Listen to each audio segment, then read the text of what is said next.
Welcome back, everyone. Today on the Joseph Carlson Show, there is a stock that I keep buying. I'm buying another $3,000 of it today. We'll be going over which company it is, why I keep building up this position, why I believe it's a buy. We'll be discussing all of it. Now, we also have a lot of other news to get into. Of course, we have the big news. The United States officially bombed Iran directly, dropping 13 MOPs, massive ordnance penetrators. These bombs weigh 30,000 pounds apiece. They were targeted specifically at Iran's nuclear facilities. Now, this is a huge escalation, entering the US directly into this conflict. But so far, investors, the market, don't seem too concerned about this escalation. We'll be going over why the market is reacting the way it is, as well as getting commentary from other people like Tom Lee on why he thinks the market is so resilient. Another thing that happened over the weekend was the Tesla Robotaxi event. We have people excitedly anticipating this day. We've been awaiting it for a long time, where Tesla finally gets to the point of launching their Robotaxi vehicles. Now, I watched a number of footage from all different vehicles and rides and different drivers and the different content creators that went to this event, and I have a lot to say about it. We'll be doing a full review, my overall thoughts of how I think this launch event went, whether I think Tesla investors should be bullish or bearish based on this event. Now, last week we had this crazy news that Sam Altman, members of his team at OpenAI, were receiving $100 million signing bonuses that Mark Zuckerberg was trying to poach his best people, and he was willing to pay any amount necessary. Now, that was just from Sam Altman, and we've since received more on this news. We now know that it's real. Sam Altman wasn't making this up. And it gets even crazier, with Zuckerberg directly reaching out to these people. We'll be going over this report on how intently focused Mark Zuckerberg is on building up his team. And then we have a bunch more stuff to get into. Hims and Her stock is crashing 32%. We'll be looking at that, as well as Amazon launches their second batch of Kuiper internet satellites. We'll be looking at that as well. So obviously we have a ton to get into in this episode. Let's go ahead and start off with the company that I keep buying. The stock is in the financial category, and it's Equifax. I'm buying another $3,000 worth of Equifax today. I'm continually building up this position because I'm very bullish on this company. Equifax is a company that I would describe as much better than it appears on the surface. I think that looks can be misleading. And even though Equifax looks like an old stodgy company with nothing particularly interesting about it, this is truly a great company. Now, if we just look at the revenue of this company, you can see that it's growing over time.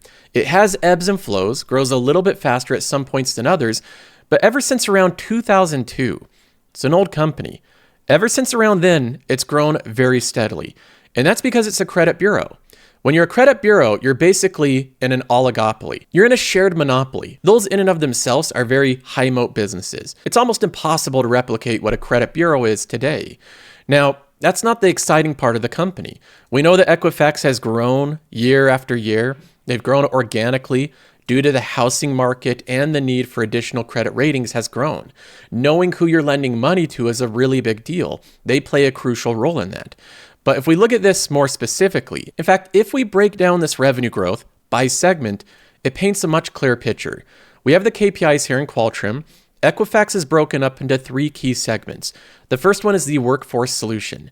This is the biggest and fastest growing segment of the company. The work number is not the only part of Workforce Solution, but it's by far the most important part. We also have USIS. This is the credit reports segment of the company. Of course, a good part of the business. It's better than 90% of the businesses in the world, but again, it's not the most important part of this company. Then we have international, where they bucket all of their products in total revenue internationally.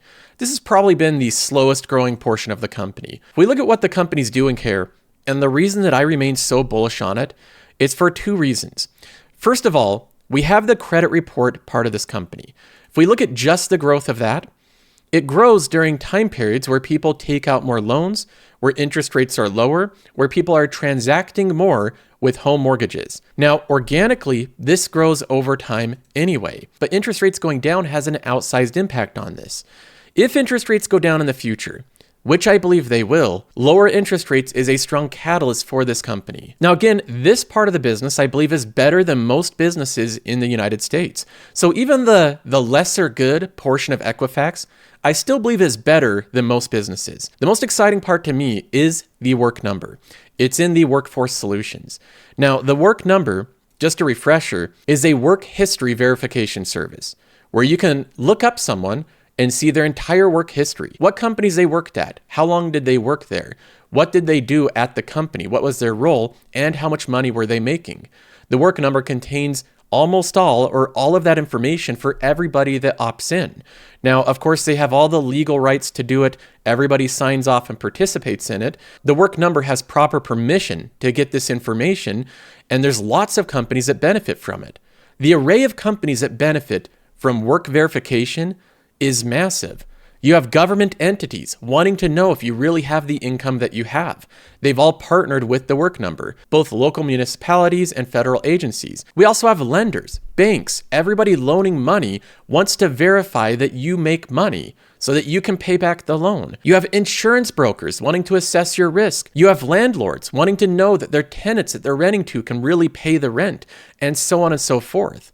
The amount of use cases for the work number is massive. The product has enormous potential, and it's incredibly difficult to replicate. There's no company in the world that has accumulated the partnerships, the network, and the database that the work number has. So they are full steam ahead. It's important to remember when you're buying companies in your portfolio to be focused on the basics of investing. What creates value for investors? Where does shareholder returns come from? They don't come strictly from innovation or how exciting the company is. In fact, sometimes the opposite can happen. Some of the most exciting companies in the world, so-called highly innovative companies, have been some of the worst investments. Arc Innovation has marketing materials and documents going over their highly innovative investment strategy. You can look at this marketing material and it can sound very compelling, investing in stuff that's disruptively innovative, intelligent devices, autonomous mobility, precision therapies, neural networks, next-gen cloud, digital wallets, digital assets, smart contracts, so on and so forth. You see this type of stuff and it's marketed all the time, but this isn't what generates shareholder returns. And that's why it's easy to contrast the difference in outcomes between these types of strategies. Arc Innovation over the past 5 years has returned 0.42%. It's been completely flat. While Texas Roadhouse, a company that doesn't do much on the innovative front, is up 266%, not counting dividends. Investment returns come from free cash flow per share growth. They come from profitability. They come from highly profitable companies growing quickly and purchased at reasonable valuation. In my portfolio, I hyper-focus on these type of companies. And my favorite type of company overall is the subscription revenue type of company. It's why in the story fund, I have Netflix as a top position. I hold Costco as another long-term significant bet in my portfolio. The way that Costco makes money is by its membership. It is overall a subscription-based company. Apple transitioned from a hardware company to a seller of software. Microsoft is a subscription-based company. Same with Salesforce. S&P Global and Intuit are examples of two other fantastic subscription-based companies. And then we have Equifax, which can be put into that same category. Equifax has a strong majority subscription-like revenue that I believe will continue to grow in the future. And on top of that, they're launching a lot of new products. Now, typically I like to buy companies like this on a significant dip, but it doesn't look like we're going to get that anytime soon. We just had a major geopolitical event, and so far the market isn't reacting. Now, this is something that we discussed that could happen in the previous episode. We said that the US is getting closer to directly bombing Iran. And we knew this because both figuratively and literally, the US was getting closer. There were ships and planes and military and naval assets moving closer to Iran in preparation for this, as well as the United States president has been commentating on this, saying that it's a real possibility. Well, this weekend, of course, we had the news that the US directly bombed Iran. The US flew B-2 stealth bombers with Tomahawk missiles, as well as these MOPs, massive ordnance penetrators. They're 30,000-pound bombs that can dive deep into the mountain, and they're called bunker busters. And the goal here was to get critical hits on these nuclear development sites to slow down their nuclear program. On the success of it, J.D. Vance said, "I'm not going to get into sensitive intelligence about what we've seen on the ground with Iran, but we've seen a lot, and I feel very confident that we substantially delayed the development of nuclear weapons." And that was the goal of this attack. The vice president has also insisted that this is not going to drag the US into a long, drawn-out war in the Middle East. He's aware that everybody is against that nobody wants that. He says that we're not at war with Iran, we're at war with their nuclear program, and that these are targeted, limited strikes. Now, investors are currently in the process of pricing and judging this event, trying to weigh whether or not Iran being further away from nuclear development is worth the risk of escalated war. And as of right now, the market's relatively flat. I think the market is correct in being mostly flat today. I don't see this as a big bullish catalyst. There's no reason that stocks should surge up today, but I also don't so far see this as a reason to sell out of companies. Like I said, I think there's a chance anytime there's escalated chance of conflict that the market could sell off, and I would buy that dip if it happened. But right now, it doesn't look like we're going to get a big sell-off because of this. What would cause a sell-off in the US stock market based on this conflict is continued escalation, specifically if other big countries join Iran in the fight. But right now, it doesn't look like that's happening. Bloomberg reports that Iran's leaders are discovering that they're on their own against the US and Israel without a network of proxies and allies that have allowed them to project power in the Middle East and beyond. Without other, larger allies stepping in directly to back Iran and their nuclear ambition, it doesn't look like this is going to escalate much beyond this point. Tom Lee shares a similar sentiment, highlighting the resilience of the stock market. In some ways, it actually strengthens the case for stocks to do better into year-end, because at the start of this year, we would have said U.S. bombing a nuclear facility is a black swan. Oil would be 120, stocks should be down 10%. And then we have the event, and oil is not really surging, and stocks are up. So I'd almost say that you've put another stress test into the market. We've seen it pass it, and I think it means stocks should do pretty well into year. It all depends on this moment of if there's continued escalation. Iran is going to retaliate to some degree. The leadership knows they have to do at least some type of symbolic retaliation against the United States, but it really depends on whether the true stakes get meaningfully higher and higher, of whether the market becomes concerned about this. One of the things that Iran could do in retaliation is closing something called the Strait of Hormuz. It is a shipping lane which would cause oil prices to go higher. I do, but Brian Sullivan was off camera was mentioning a lot of strategic reasons why that may not be the case. I'm sure he's going to have his views, but I would say I'm watching oil, and if oil isn't surging, then I think it just means that the risk of the straits being closed is lower. There's some debate on whether or not they'll really do this or for how long, because although it would impact US oil prices, it also impacts Iran's economy dramatically. So this would be a double-edged sword action from Iran. Now, a question for investors right now is if even an escalated conflict can't bring down the US stock market, does it mean that prices are so high today that there's nothing worth buying? Tom Lee and I agree on this subject that even though there's some companies, some meme stocks and popular social media stocks that are trading at incredible valuations, that isn't an indication that the entire market is overpriced, similar to 2021. 2021 was unique in that almost nothing was undervalued, and that's not the market that we're currently in. It is. I mean, those are echoes of 2021, which is some stocks get fantastically bizarre valuations, and I'm not naming any. And you want to name some? And then there is signs of speculation. And but the one thing that was true in 2021 that's not true now is when I meet with fund managers, in 2021 they said there was no stock they could buy because everything was expensive. That's actually not true anymore. Now the people I talk to are saying, look, the numbers have been better and numbers are going up, but the macro is making them uncertain. So there's actually a lot less risk taking by institutional investors. There's a small number of stocks that are trading at astronomical valuations, but there's a lot of companies that are trading at reasonable valuations. We'll see whether or not Tom Lee is right that the overall market will go up this year, but I do agree with him that there are many stocks to buy today. Now, moving on, we get to the news that Tesla finally launched their Robotaxi network.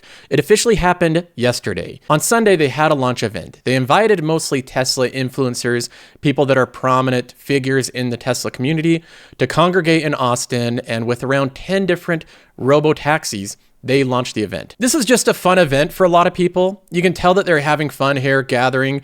It's something that Tesla investors have been anticipating for literally years. Some of them have been in the stock for like 10 years talking about the launch of this. And so they're obviously happy to finally get to this point. And I think that's reasonable. One of the funniest things about this video though, the dancing here I think is good. I'm not criticizing that. But one of the funniest parts of this video that I noticed is as he's dancing, filming the Robotaxi launch, a Waymo drives by in the background. Did you catch it? There's the Waymo cruising by in the background. No driver in that driver's seat or passenger in that passenger seat. That thing is just driving itself. And that was one of the things that a lot of people invited to this event commented on, that they saw Waymos everywhere. One of them said that they saw like 300 Waymos. Everywhere they went, there was a Waymo. Waymo has been in this area for years, so they are operating at a pretty good scale here. Now, there's a few things to note about this event. The area that it launched is about 4 miles across. It's a small geofenced area. If you map it out and compare it against the initial area that Waymo launched, it's around half the size. So Tesla took a very conservative approach on this initial launch. They didn't want to take any chances. They launched it in a very confined area. You could only ride back and forth in the highlighted portions here. We got to take a look at the Tesla Robotaxi app. And from what I could see, it looks very similar to Uber. Obviously, the Tesla engineers took a few learnings from it, but it also looks really good. I actually really like the app. I think it's really well done. It looks kind of polished here. You can zoom in. It just looks like Google Maps or Apple Maps or anything else. You can see the Robotaxis moving if you zoom in. You also have integrated controls so that it will automatically sync your Spotify, Apple Music, your Netflix, that type of thing with the Tesla vehicle upon entry. You also have some specific controls like calling support or pulling over at the bottom. Now there's tons of footage shared online, lots of people live streaming drives. There's still live streaming drives. And I sat back and watched a couple drives and it was rather boring, which is a good thing if you're running a Robotaxi network. You want boring. You want uneventful. You want a car simply going from one place to the other without anything exciting happening. And that's typically what happened. We have examples like this of someone highlighting that Tesla properly slows down for a speed bump.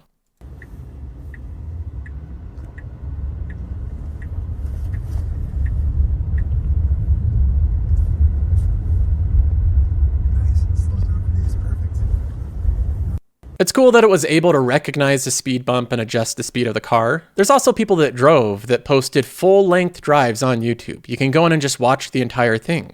And again, from the most part, everything I saw, I was watching a number of drives, and I thought it looked pretty good. I didn't see any problems with it. It seemed to drive smoothly.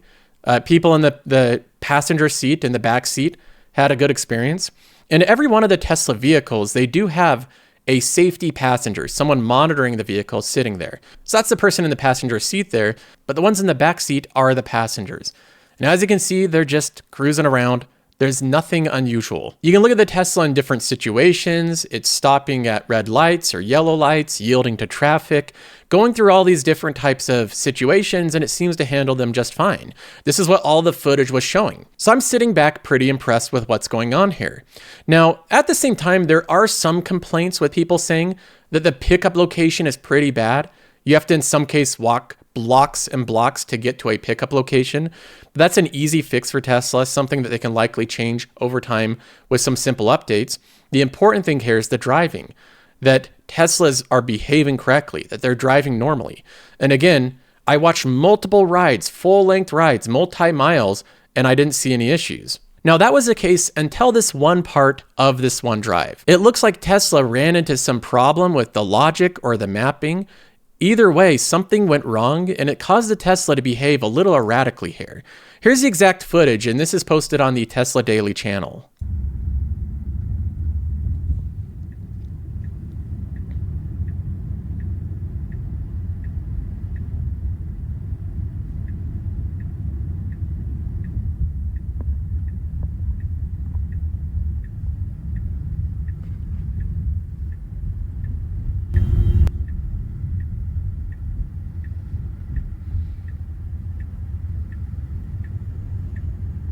Now, if you didn't see it or you're just listening to the podcast with audio only, basically what the Tesla does here is it looks like it's going to turn left. In fact, the mapping looks like it's going to turn left, and then it stutters and the wheel jerks left and right while it's already moved out of its lane in the intersection like it's going to turn left. But instead of committing to the left turn lane, it looks like it decides to go back right. Now, it's going back right while a car, presumably behind it, thought it was going to go left because it was initially going left. That car decided to pass the Tesla, and now it's kind of pushing its way back in right, and you can hear that driver behind them honk at them because they're trying to illegally merge back into the lane. Then when the Tesla seems like it doesn't have enough room to get back in the lane, it just crosses over these double yellow lines, bypassing the other cars to get into the left turning lane here. Now, this didn't result in anything. There was no accident here or any big event, but it doesn't look great. This looks like a problem specifically with the navigation or full self-driving. Now, I want to highlight again, this is the only real problem I saw out of watching 5 or 6 full drives. So I am highlighting the one thing that went wrong. But with cars and safety, the one thing that goes wrong is the important thing. That's what gets highlighted. You don't surface all the times it got it right.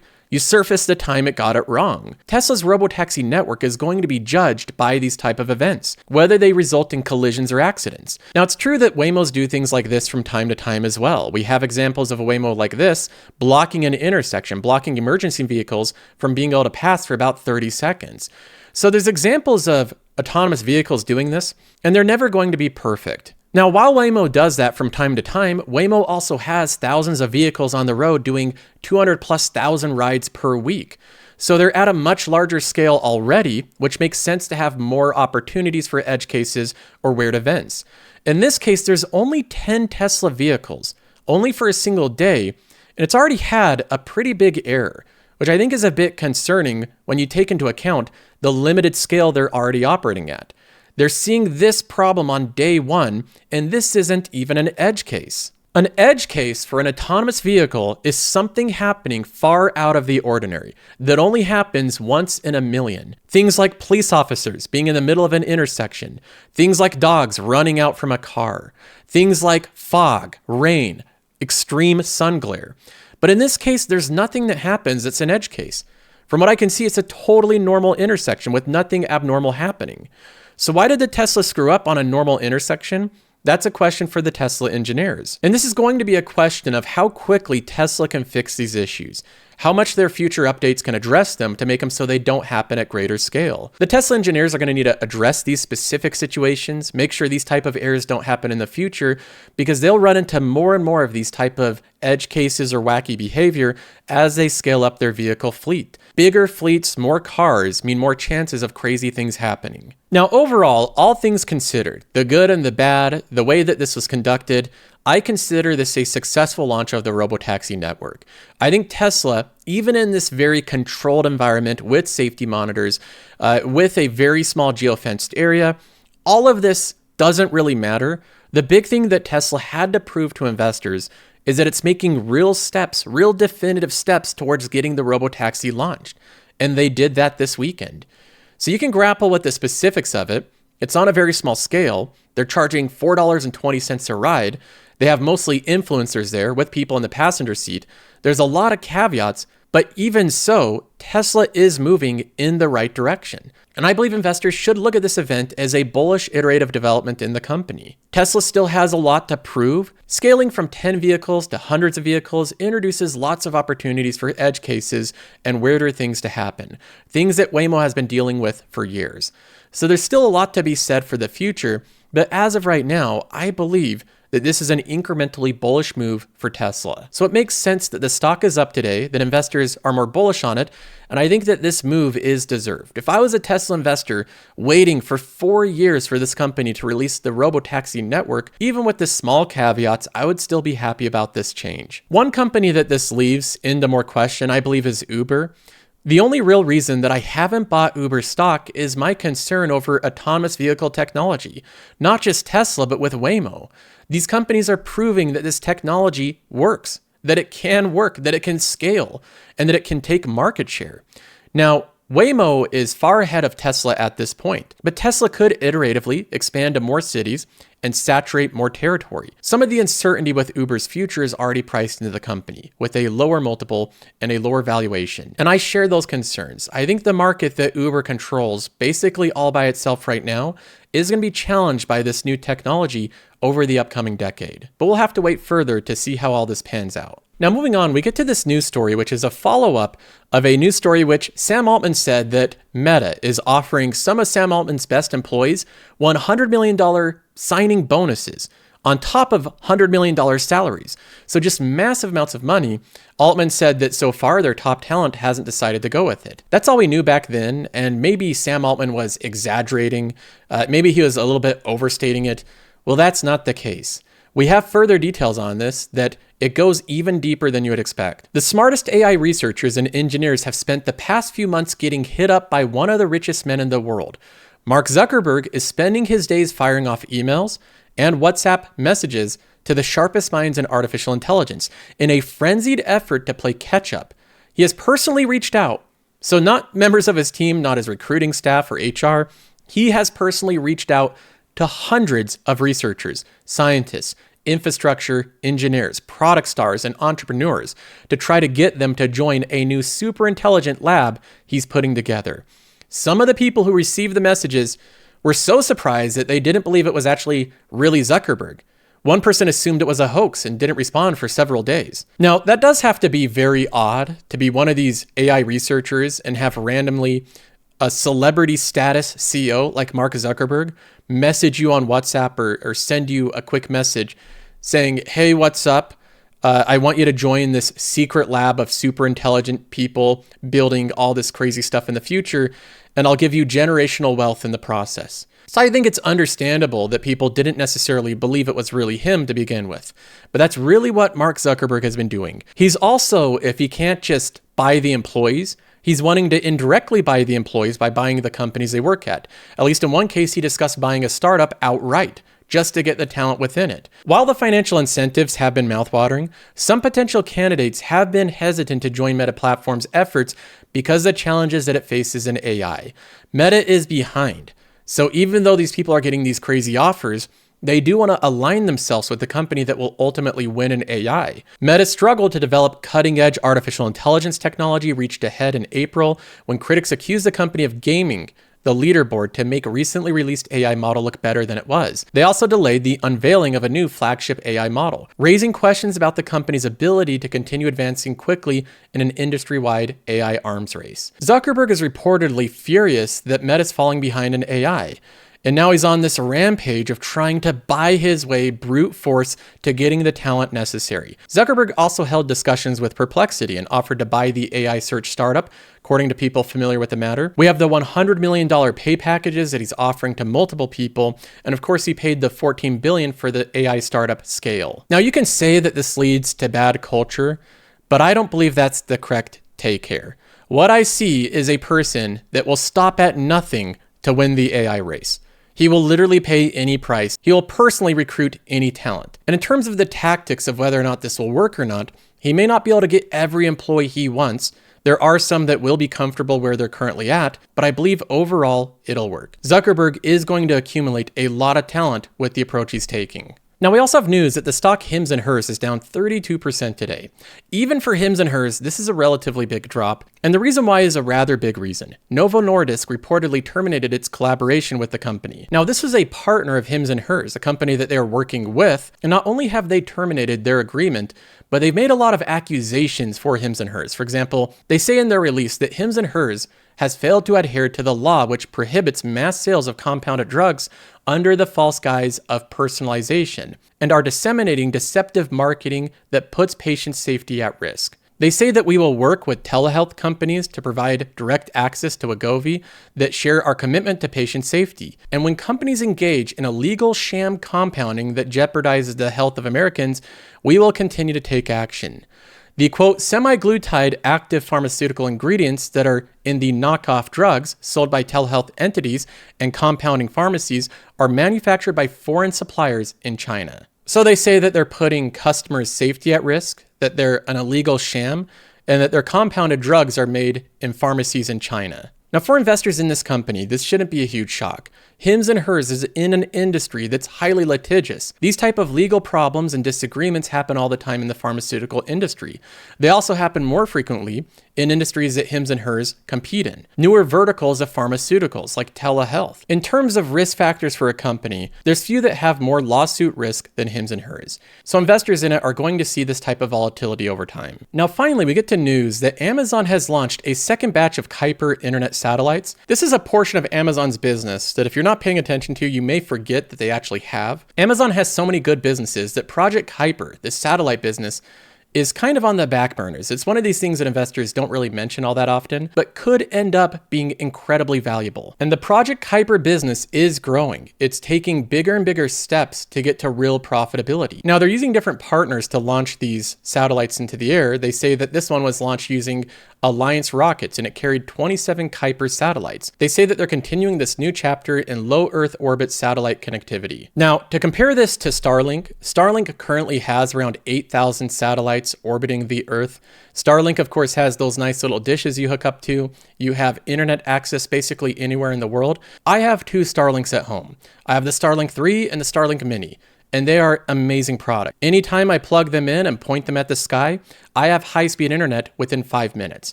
So this is an incredible product that has enormous applications. Amazon is basically copying the playbook, trying to get up enough Kuiper satellites to be able to offer internet capabilities. I think this is actually a really big deal, and I'm glad that this is included in the Amazon bucket and not as a separate private company. I'm sure that Tesla investors would like to have Starlink as part of the company. I think if you put a poll, most of them would want that. In the case of Amazon, you're getting the early starting of a Starlink-like company, but it is part of Amazon. Now that's gonna be it for this episode. Hope you enjoyed. See you in the next one.